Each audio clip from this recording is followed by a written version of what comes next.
नमस्कार साथियों। जैसा कि पिछले वीडियो में हमने यूपी ट्रिपल एससी पेट 2022 के सिलेबस की चर्चा की थी, जिसमें हमने आपको बताया था कि भारतीय इतिहास से 5 प्रश्न पूछे जाएंगे, जो कि 5 नंबर के होंगे। 5 प्रश्न पूछे जाएंगे, एक एक नंबर के एक प्रश्न होगा, एक नंबर का एक प्रश्न होगा और 5 प्रश्न पूछे जाएंगे। तो कुछ इस प्रकार से इतिहास का सिलेबस था। तो इन्हीं टॉपिक के आधार पे हम आज कुछ प्रश्नों को समझेंगे, कुछ प्रश्नों को हल करेंगे, तो जो कि आपके एग्ज़ाम के लिए महत्वपूर्ण है। ठीक है, तो चलिए शुरू करते हैं आज का क्वेश्चन। तो जैसे पहला क्वेश्चन इतिहास से है, हमारे सिंधु घाटी सभ्यता और इतिहास से संबंधित है। सिंधु घाटी सभ्यता से स्टार्ट था हमारा सिलेबस, तो उसके भी क्वेश्चन आपको यहाँ पे देखने को मिलेंगे। तो पहला क्वेश्चन है कि जिस काल का कोई लिखित विवरण उपलब्ध नहीं हो वह कहा जाता है। तो आपको बता देते हैं कि इतिहास में जिस काल का कोई विवरण लिखित विवरण नहीं होता है उसे प्रागैतिहासिक काल से के नाम से जानते हैं। अच्छा, ये आद्य ऐतिहासिक काल, प्राचीन काल और ऐतिहासिक काल किसे कहते हैं? देखिए, जो आद्य ऐतिहासिक काल है इसमें लिखित साक्ष्य तो हैं, लेकिन उन्हें अभी तक पढ़ा नहीं जा सका है। ठीक है, तो लिखित साक्ष्य हैं लेकिन उन्हें अभी तक पढ़ा नहीं जा सका है। तो उस सेक्शन को, उस काल को हम क्या कहते हैं? आद्य ऐतिहासिक काल कहते हैं। और ऐतिहासिक काल के किसे कहते हैं? ऐतिहासिक काल का मतलब जिसका लिखित विवरण भी है और उसे पढ़ा भी जा सका है, तो उसे हम ऐतिहासिक काल कहते हैं। तो प्राचीन काल किसे कहते हैं? देखिए, प्राचीन काल के अंतर्गत ये तीनों आते हैं, प्रागैतिहासिक काल, आद्य ऐतिहासिक काल और ऐतिहासिक काल। ये तीनों प्राचीन काल के अंतर्गत आते हैं। तो इस प्रश्न का आंसर आपको बखूबी आ गया। चलिए दूसरे प्रश्न की ओर चलते हैं। तो दूसरा प्रश्न क्या कहता है कि आदिमानव ने सर्वप्रथम किस पशु को पालतू बनाया? तो आदिमानव ने सर्वप्रथम किस पशु को पालतू बनाया है? आप सभी को पता है कि वह कुत्ता है, जिसको आदिमानव ने सर्वप्रथम शिकार करने के लिए उन्हें कुत्ते की ज़रूरत थी, तो उन्होंने कुत्ते को पालतू बना लिया। ठीक है, बैल की कोई ज़रूरत नहीं थी, गाय हाथी इनको कोई ज़रूरत नहीं थी।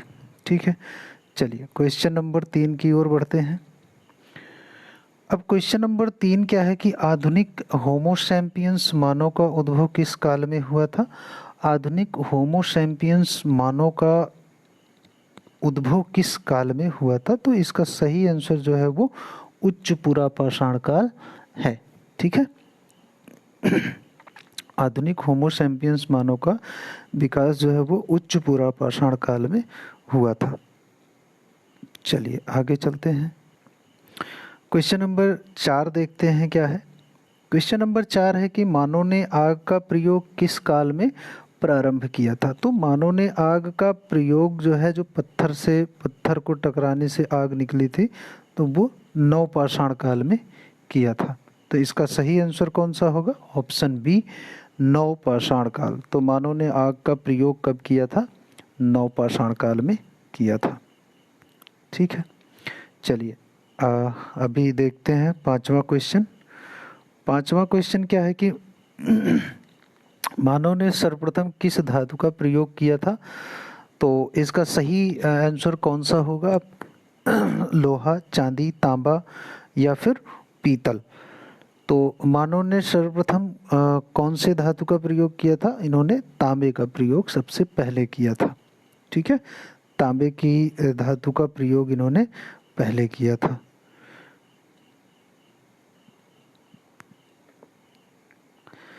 चलिए अगला क्वेश्चन देखते हैं।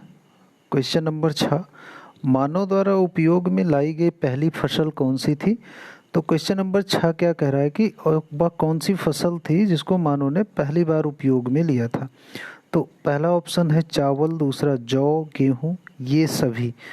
तो मानव ने जो सबसे पहली फसल उपयोग में ली थी वो है गेहूं की फसल। जैसा हड़प्पा की सभ्यता में आपने पढ़ा है कि हड़प्पा की सभ्यता में जो खेती की गई थी वो जौ, गेहूं की खेती की गई थी। बट ऐसा माना जाता है कि सबसे पहली फसल जो थी वो मानव ने गेहूं की फसल को अपनाया था, गेहूं की फसल को उगाई गई थी। ठीक है, चलिए क्वेश्चन नंबर 7 देखते हैं। मानव खाद्य पदार्थ का उत्पादन एवं उपभोक्ता कब बना? मानव ने जो खाद्य पदार्थ है जो वो खाता है उसे किस काल में उसने उत्पादित करना सीखा और उसको उसी उत्पादन को वो खाना सीखा, उपभोग करना सीखा। ठीक है, तो इसका सही आंसर जो होगा वो नवपाषाण काल में मनुष्य ने क्या किया था, उत्पादन करना शुरू कर दिया था, खाद्य पदार्थ का उत्पादन और उपभोग करना भी उसका शुरू कर दिया था। ठीक है, तो नवपाषाण काल, इसको आप याद रखिएगा। चलिए क्वेश्चन नंबर 7 हो गया। क्वेश्चन नंबर 8 की ओर बढ़ते हैं। क्वेश्चन नंबर 8 क्या कह रहा है?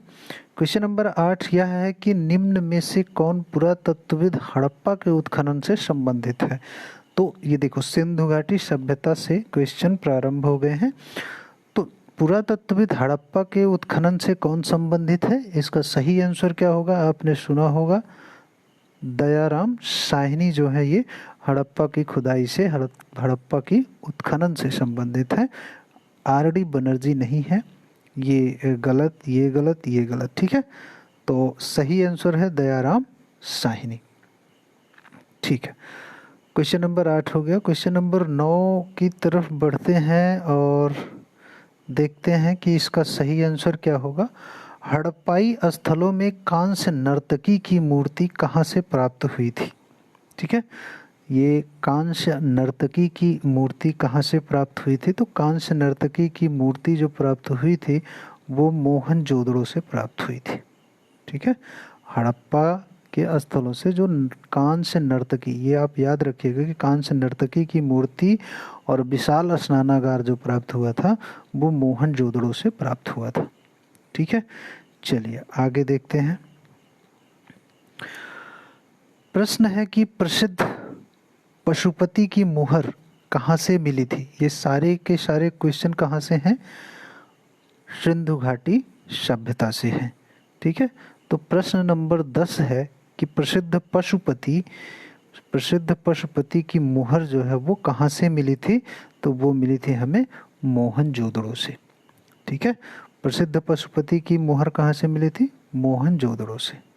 ठीक है, हड़प्पा से नहीं मिली थी, लोथल से नहीं मिली थी, रंगपुर में भी नहीं मिली थी, वो मोहनजोदड़ो से मिली थी। ठीक है, 10 क्वेश्चन हो गया। अब चलते हैं 11वें क्वेश्चन की ओर। 11वां क्वेश्चन देखिए क्या कह रहा है कि सिंधु सभ्यता में गोदीवाड़ा का साक्ष्य कहाँ से मिला था? गोदीवाड़ा का साक्ष्य कहाँ से मिला था? तो अगर गोदीवाड़ा का साक्ष्य पूछ रहा है तो उसका संबंध किससे होगा? लोथल से। ठीक है, गोदीवाड़ा का साक्ष्य हमें लोथल से मिला था, सिंधु घाटी की सभ्यता से। चलिए क्वेश्चन नंबर 11 हो गया। क्वेश्चन नंबर 12 क्या कह रहा है? देखिए अभी मैंने बताया था ना कि विशाल स्नानागार कहाँ से प्राप्त हुआ था, तो वो मोहनजोदड़ो से प्राप्त हुआ था। ठीक है, सिंधु सभ्यता में विशाल स्नानागार जो है वो मोहनजोदड़ो से प्राप्त हुआ था। ठीक है, ये हो गई बात क्वेश्चन नंबर 12 की। क्वेश्चन नंबर 13 क्या कह रहा है? क्वेश्चन नंबर 13 को ध्यान से पढ़िए। पुरातत्ववेत्ता सिंधु सभ्यता की सर्वमान्य तिथि है। देखो, पुरातत्ववेत्ता जिन्होंने पुरातत्व की जो संस्था है उन्होंने सिंधु घाटी सभ्यता को कितनी पुरानी माना हुआ है, उसकी सर्वमान्य तिथि क्या है? तो उन्होंने बताया कि 2500 से 1750 ईसा पूर्व मान्यता दी है उन्होंने। ठीक है, तो 2500 से 1750 ईस्वी पूर्व की जो सिंधु घाटी सभ्यता को मानते हैं कि इतनी पुरानी सभ्यता ये है। ठीक है, तो ये आपको याद करने की ज़रूरत है, 2500 से 1750 ईसा पूर्व। ठीक है, प्रश्न 14 है कि भारत में मूर्ति पूजा का आरंभ कब से माना जाता है? तो भारत में मूर्ति की पूजा सिंधु घाटी सभ्यता से ही माना जाता है। 2500 ईसा पूर्व पहले से माना जाता है, अर्थात सिंधु घाटी की सभ्यता में मूर्तियों का साक्ष्य मिला है। तो सिंधु घाटी सभ्यता से ही हमारे भारत में मूर्तियों की पूजा हो रही है। ठीक है, तो प्रश्न नंबर 14 का सही आंसर क्या होगा? आंसर ए हो जाएगा। ठीक है, चलिए प्रश्न नंबर 15 की बात करते हैं। तो ऋग्वेदिक आर्य किसकी पूजा करते थे? तो ऋग्वैदिक आर्य जो थे वो आर्य लोग किसकी पूजा करते थे? प्रकृति की पूजा करते थे। आर्य किसकी पूजा करते थे? प्रकृति की पूजा करते थे। उन्हें गाय, वृक्ष और माता से मतलब नहीं था, वो प्रकृति की पूजा पर विश्वास करते थे। ठीक है, 15 क्वेश्चन हो गया। क्वेश्चन नंबर 16 क्या है कि क्वेश्चन नंबर 16 कह रहा है कि आर्य भारत में सबसे पहले कहाँ बसे थे? ठीक है, क्वेश्चन बहुत ही सिंपल है। आर्य सबसे पहले भारत में बसे थे सप्त सैंधव प्रदेश में। सप्त सैंधव प्रदेश में आर्य लोग सबसे पहले बसे थे। ठीक है, इनका मूल निवास कहाँ था वो हम आगे के प्रश्नों में देखेंगे। प्रश्न 16 हो गया। प्रश्न 17 है आर्यों का मूल निवास स्थान था। देखिए मैंने अभी चर्चा की और इसका तुरंत ही आंसर आ गया। ठीक है, तो आर्यों का मूल निवास स्थान क्या था? तो आर्यों का मूल निवास स्थान जो था वो आप सोच रहे होंगे सप्त सैंधव प्रदेश था। नहीं, ये सप्त सैंधव प्रदेश में पहले आकर बसे थे, लेकिन इनका मूल निवास जो था एशिया माइनर था। ठीक है, आर्यों का जो मूल निवास था वो एशिया माइनर था। तो क्वेश्चन में आप कंफ्यूज मत होइएगा। ठीक है, क्वेश्चन नंबर 17 हो गया। क्वेश्चन नंबर 18 को देखते हैं। क्वेश्चन नंबर 18 कह रहा है कि प्रसिद्ध गायत्री मंत्र किस वेद से लिया गया है? ये तो सभी को पता होना चाहिए कि प्रसिद्ध गायत्री मंत्र जो है वो किस वेद से लिया गया है? ऋग्वेद से लिया गया है। प्रसिद्ध गायत्री मंत्र ऋग्वेद से लिया गया है। प्रश्न नंबर 19 है सत्यमेव जयते उक्ति कहाँ से ली गई है? सत्यमेव जयते उक्ति कहाँ से ली गई है ये आपको पता होना चाहिए। ये मुंडकोपनिषद से ली गई है, ये आपको याद रखना है। ठीक है, छंदोग्य उपनिषद से नहीं है, मनुस्मृति से नहीं है, ऋग्वेद से नहीं है, ये मुंडकोपनिषद से ली गई है सत्यमेव जयते उक्ति। ठीक है, चलिए आगे चलते हैं। प्रश्न नंबर 20 की बात करते हैं, इसको थोड़ा सा। ठीक है, ऋग्वेद का नवा मंडल निम्न में से किस एक को समर्पित सूक्ति का संग्रह है? भाई साहब ये क्वेश्चन थोड़ा सा ट्रिकी है, इसको आपको याद करना होगा। इसका सोम को समर्पित है। ठीक है, ऋग्वेद का नौवां मंडल जो है निम्न में से किस एक को समर्पित सूक्तों का संग्रह है? वो सोम को समर्पित है। ठीक है, चलिए क्वेश्चन नंबर 20 हो गया। अब देखो ये क्वेश्चन थोड़ा सा ट्रिकी है कि निम्न में से प्राचीनतम वेद कौन सा है? आपको बताना है कि निम्न में से प्राचीनतम वेद कौन सा है। तो सबसे प्राचीनतम वेद जो है वो कौन सा है? ऋग्वेद है। ठीक है, सबसे प्राचीनतम वेद जो है वो ऋग्वेद है। चलिए आगे चलते हैं, क्वेश्चन नंबर 22 की ओर बढ़ते हैं। क्वेश्चन नंबर 22 क्या कह रहा है कि उत्तर वैदिक काल में, देखो अभी सिलेबस के अनुसार उत्तर वैदिक काल से प्रश्न आने लगे, हमारे सिलेबस में भी है उत्तर वैदिक काल। तो 22 नंबर का प्रश्न है कि उत्तर वैदिक काल में इंद्र का स्थान किस देवता को मिला था? ठीक है, उत्तर वैदिक काल में इंद्र का स्थान किसे मिला था? तो इंद्र का स्थान जो था वो प्रजापति को मिला था। इसका सही आंसर होगा प्रजापति। इंद्र का स्थान प्रजापति को मिला था। कब मिला था? उत्तर वैदिक काल में। क्वेश्चन नंबर 22 हो गया। क्वेश्चन नंबर 23 की बात करते हैं। किस वेद की रचना गद्य एवं पद्य दोनों में की गई है? बहुत ही आसान क्वेश्चन है।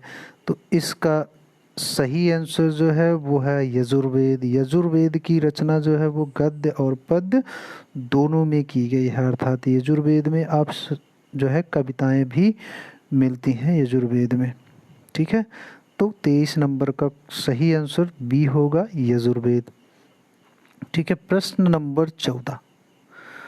प्रश्न नंबर 14 का आंसर क्या होगा? पाटलिपुत्र नगर का संस्थापक था। पाटलिपुत्र नगर का संस्थापक कौन था? तो पाटलिपुत्र नगर का संस्थापक जो था वो उदयन था। बिंबिसार भी नहीं था, अजातशत्रु भी नहीं था, घनानंद भी नहीं था। घनानंद तो हो ही नहीं सकता, आप बता रहे हैं।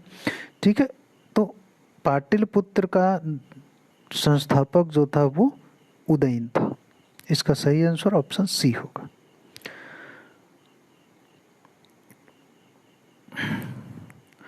क्वेश्चन नंबर 25 है कि हर्यक वंश के किस शासक की उपाधि कुणिक थी। 25 नंबर कह रहा है कि किस शासक की उपाधि जो है वो कुणिक थी।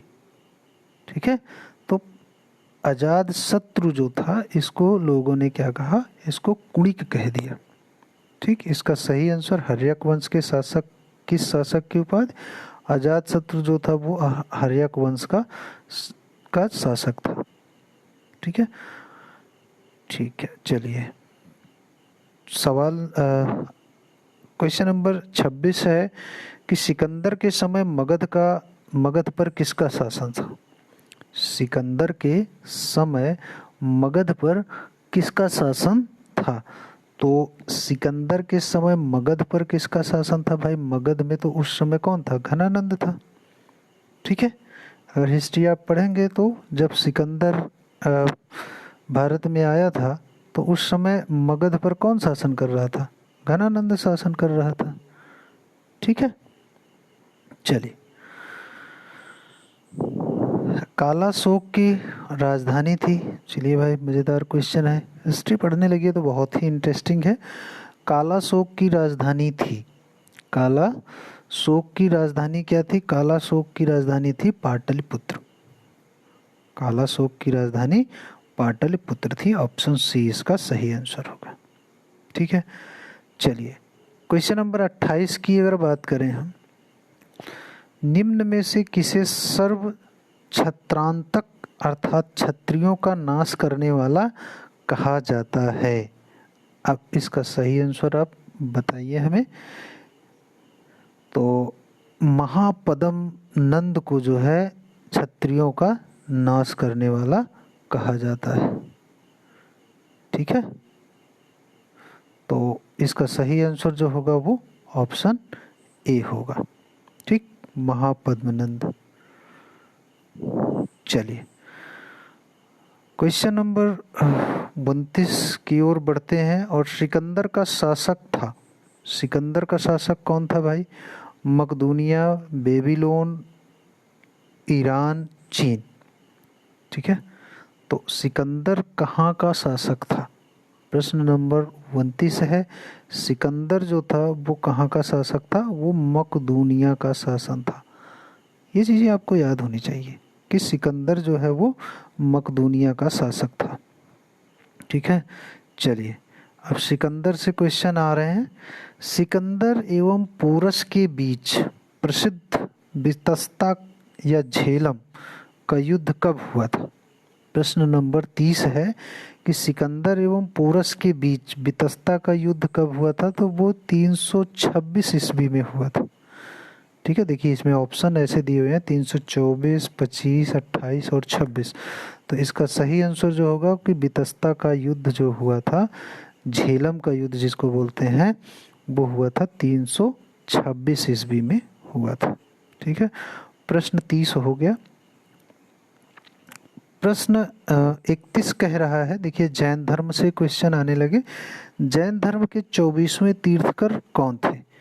तो 31 नंबर का जैन धर्म के 24वें तीर्थकर कौन थे, महावीर थे। ठीक है, तो जैन धर्म के ये सबको मोस्टली सभी को पता होता है कि पता ही रहता है कि जैन धर्म के 24वें तीर्थकर जो थे वो महावीर जी थे। ठीक है, क्वेश्चन नंबर 31 हो गया। चलिए महावीर से संबंधित प्रश्न है। महावीर ने जैन धर्म में पूर्व से प्रतिपादित 4 महाव्रतों में कौन सा 5वां व्रत जोड़ा था। देखिए जैन धर्म में पहले से 4 महाव्रत थे, उसमें महावीर ने एक और व्रत जोड़ दिया था। वो कौन सा व्रत था ये हमें बताना है। तो वो व्रत था ब्रह्मचर्य का व्रत, उन्होंने जोड़ दिया था। ठीक है, अपरिग्रह, अस्तेय, अहिंसा, सत्य, ठीक है, और उसमें उन्होंने क्या जोड़ दिया था, ब्रह्मचर्य अलग से जोड़ा था, किसने, महावीर ने। ठीक है, पांचवा व्रत जोड़ दिया था।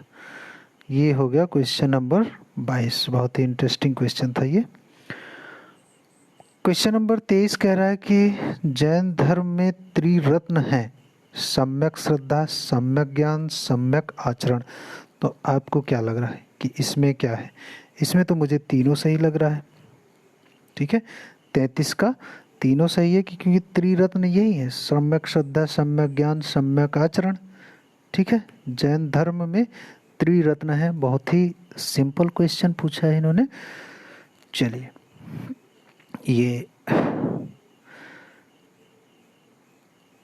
क्वेश्चन नंबर 34 कह रहा है, देखिए इसको थोड़ा सा हम बड़ा कर लेते हैं।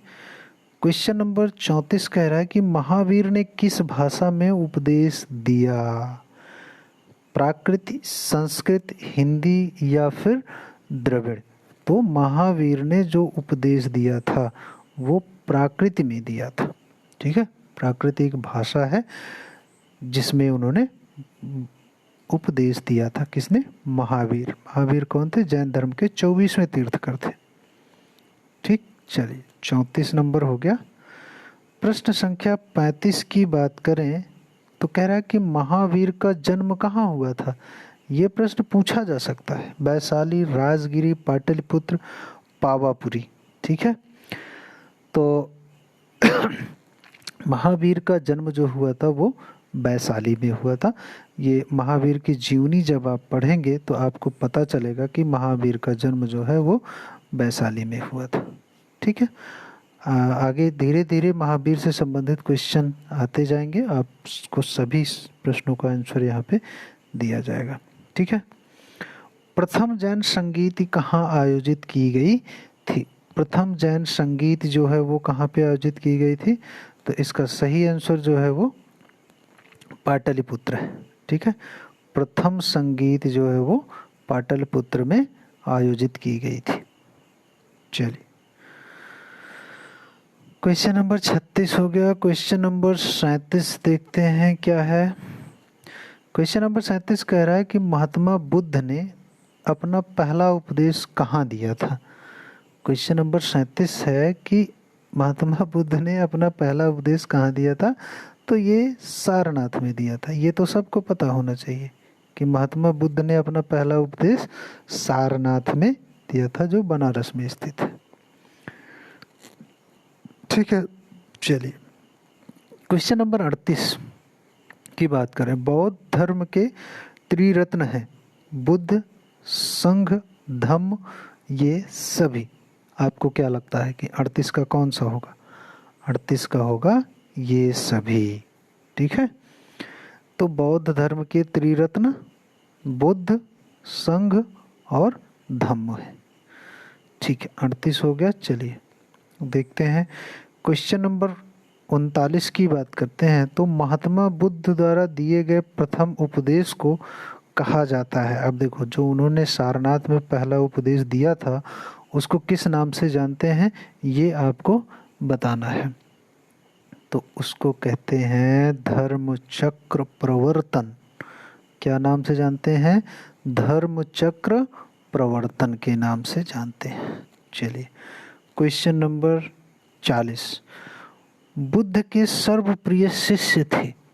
बुद्ध के सर्वप्रिय शिष्य कौन थे? आनंद थे भाई। ठीक है, बुद्ध के बारे में जब आप पढ़ेंगे तब आपको पता चलेगा कि बुद्ध के जो सर्वप्रिय शिष्य थे वो आनंद थे। ठीक, चलिए प्रश्न संख्या 41 है, चंद्रगुप्त मौर्य से संबंधित है। चंद्रगुप्त मौर्य का प्रधानमंत्री था। चंद्रगुप्त मौर्य का प्रधानमंत्री कौन हो सकता है भाई? चंद्रगुप्त का प्रधानमंत्री तो चाणक्य ही होगा ना। मेगस्थनीज तो था नहीं, तुषास्क ये भी नहीं था, उपगुप्त भी नहीं। चाणक्य जो थे उनके गुरु थे और वही बाद में जाके इनके प्रधानमंत्री बने थे। ठीक, चलिए ये तो आसान क्वेश्चन था। क्वेश्चन नंबर 42 कह रहा है कि चंद्रगुप्त मौर्य ने अपना अंतिम समय कहाँ बिताया था। बहुत ही इंटरेस्टिंग क्वेश्चन है भाई, इसको ये सवाल में आ भी सकता है, ये इम्पोर्टेंट क्वेश्चन है, आईएमपी इसको बोलते हैं। ठीक है, इम्पोर्टेंट क्वेश्चन है। तो पाटलिपुत्र, श्रवणबेलगोला, तक्षशिला, उज्जैन, तो इसमें चार ऑप्शन दिए हुए हैं, चारों में से कौन सा होगा। तो अंतिम समय जो उन्होंने गुजारा था वो श्रवणबेलगोला में गुजारा था। इसका सही आंसर ऑप्शन बी होगा। ठीक, चलिए 42 क्वेश्चन हो गया। क्वेश्चन नंबर 43 है कि मेगस्थनीज किसका राजदूत था। मेगस्थनीज किसका राजदूत था भाई, सिकंदर का, धनानंद का, सेलुकस का, डाइमेकस का। तो मुझे तो ये लग रहा है सेलुकस का जो है राजदूत था। ठीक है, आपने जब चंद्रगुप्त मौर्य एपिसोड देखेंगे तो आपको उसमें सेलुकस मिलेगा। ठीक, सेलुकस का ये राजदूत था। चलिए क्वेश्चन नंबर 44 है, चंद्रगुप्त मौर्य अपने अंतिम दिनों में किस धर्म का अनुयायी बन गया था। भाई जब चंद्रगुप्त मौर्य अपने अंतिम समय में किस धर्म के अनुयायी बन गए थे, तो उस समय पे ये जैन धर्म को अपना लिया था। किसने, चंद्रगुप्त मौर्य ने अपने अंतिम समय में जैन धर्म को अपनाया था।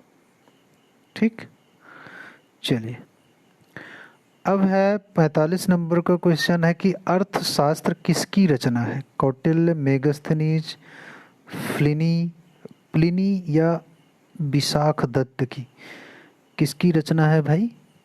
तो ये जो है ये कौटिल्य की रचना है। ठीक है, अर्थशास्त्र को लिखने वाले कौन है, कौटिल्य। चलिए आगे देखते हैं। क्वेश्चन नंबर 46 है, अशोक ने कलिंग पर कब आक्रमण किया था। बहुत ही समझदारी से दीजिएगा इसका आंसर कि कलिंग पर कब आक्रमण किया था उन्होंने, 261 ईस्वी पूर्व में किया था। ठीक है, 261 ईसा पूर्व में उन्होंने कलिंग पर आक्रमण किया था। ठीक है, ये तिथियां आपको याद करनी पड़ेंगी। ठीक है, इंडिका किसकी रचना है। चलो ये आसान क्वेश्चन है कि इंडिका जो है ये किसकी रचना है। तो इंडिका को लिखा था मेगस्थनीज ने। ठीक है, जो सेलुकस का राजदूत था मेगस्थनीज। चलिए आगे देखते हैं। बौद्ध धर्म के प्रचार के लिए अशोक ने किसे श्रीलंका भेजा था। वाह, बौद्ध धर्म के प्रचार के लिए अशोक ने किसे श्रीलंका भेजा था, ये भी क्वेश्चन भाई बहुत ही महत्वपूर्ण है। तो उन्होंने भेजा था दो लोगों को, महेंद्र को और संघमित्रा को, दो लोगों को। तो ऑप्शन डी इसका सही आंसर होगा, ऑप्शन डी, महेंद्र और संघमित्रा को किसने, अशोक ने भेजा था बौद्ध धर्म के प्रचार प्रसार के लिए। क्वेश्चन नंबर 49 की बात करें कि अशोक के शिलालेख को सर्वप्रथम किसने पढ़ा था। ये भी बात सही है भाई, अशोक के शिलालेख को सर्वप्रथम किसने पढ़ा था। तो जेम्स प्रिंसेप जो थे, जेम्स प्रिंसेप ने अशोक के शिलालेख को सर्वप्रथम पढ़ा था। ठीक है, जेम्स प्रिंसेप, इनका सही आंसर 49 नंबर का ये होगा। चलिए क्वेश्चन नंबर 50 क्या कह रहा है, सांची के स्तूप का निर्माण किसने करवाया था। इसका सही आंसर आप हमारे कमेंट बॉक्स में बताएंगे और हम नेक्स्ट वीडियो में जब हम हिस्ट्री के और क्वेश्चन डिस्कस करेंगे, हमारे पास बहुत सारे क्वेश्चन हैं हिस्ट्री के, हम बारी बारी से एक एक वीडियो में 50-50 क्वेश्चन करके डिस्कशन करेंगे और इस का आंसर आपको हमें कमेंट बॉक्स में बताना है कि सांची के स्तूप का निर्माण किसने करवाया था। और नेक्स्ट वीडियो का इंतज़ार कीजिए, कल तक आपको नेक्स्ट वीडियो भी मिल जाएगा। तो आज के लिए इतना ही, धन्यवाद दोस्तों, फिर मिलेंगे अगले वीडियो में और इस इतिहास के और प्रश्नों के साथ। Thank you for watching. क्या? Thank you.